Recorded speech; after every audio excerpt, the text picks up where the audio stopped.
कबीर के यहाँ एक आदमी आया, क्यों महाराज, कल तो शराब ले गए, पैसे बेचता हूं और आधी पी और अभी तक पैसे नहीं। कबीर ने देखा अब ये एक सत्संग में रोड़ा डालेगा, अच्छा भाई ले जा।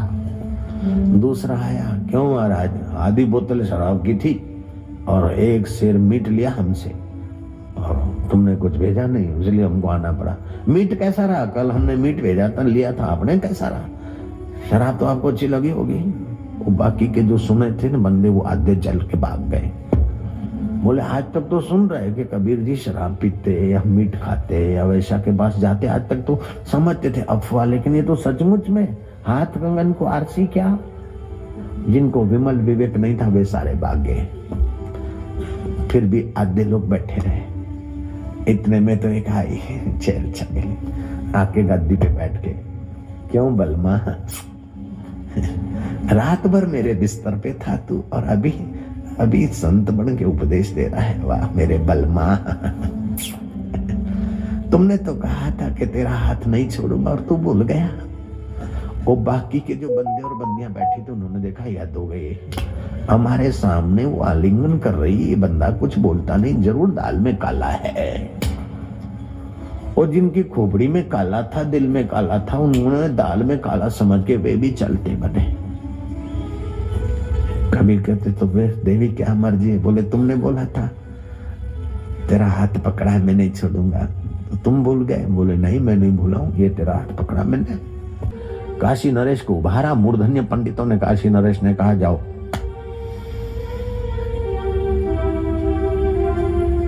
ये कब की बात है? बोले कल दोपहर को बाजार में घूमे और रात को वैश्या को अपने घर में भी रखा है, ये बिल्कुल पक्का प्रूफ है।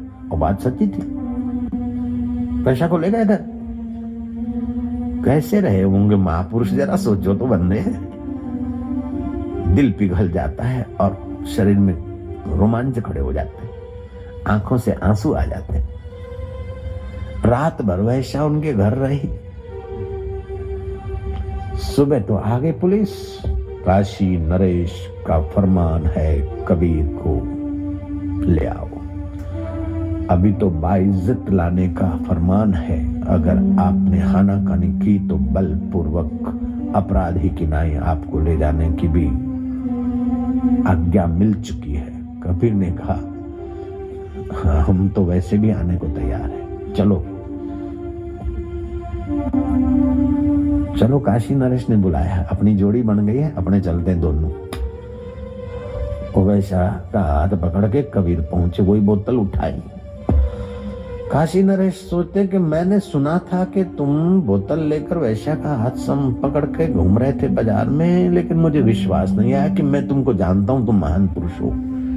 लेकिन सचमुच में आंखें देख रहा हूं वैश्या को साथ में लिए हाथ में बोतल। बोले महाराज ये आपको ऐसे कैसे हो गया? बोले कैसे हो गया? ये बोलते हाथ पकड़ा तो छोड़ना नहीं, तो मैं क्यों छोड़ूंगा? भगवान और संत पकड़ते तो छोड़ते नहीं, जब तक मुक्त नहीं हो तब तक पीछा लगाए रखते।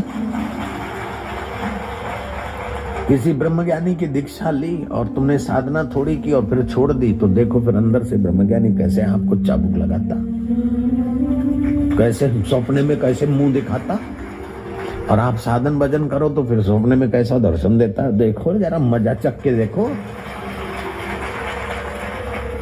जैसे पुण्य और पाप आपका पीछा नहीं छोड़ते, ऐसे ब्रह्म ज्ञानी की रहमत भी आपका पीछा तब तक नहीं छोड़ती जब तक मुक्ति का प्रसाद नहीं पाया। वैश्या कहती कि राजा मुझे भी तो सुनो। बोल तो। बोले मुझे क्या पता कि चंद चांदी के टुकड़ों में मेरी ये हालत होगी। मुझे समाज के फलाने संगठनों ने पैसे का प्रलोभन दिया और मेरे को बताया कि ऐसा ऐसा जाके करो, कबीर हार मान जाएंगे, भाग जाएंगे, ये वो करेंगे, तेरा नाम हो जाएगा। लेकिन मैं तो रात भर इनके घर रही, कई नखरे करती रही महाराज। अब तो मैं सचमुच में इनका हाथ पकड़ा हूँ, मैं इनकी चेरी होकर रहूंगी, दासी होकर रहूंगी, अपने पाप धंधा छोड़ देती हूँ महाराज।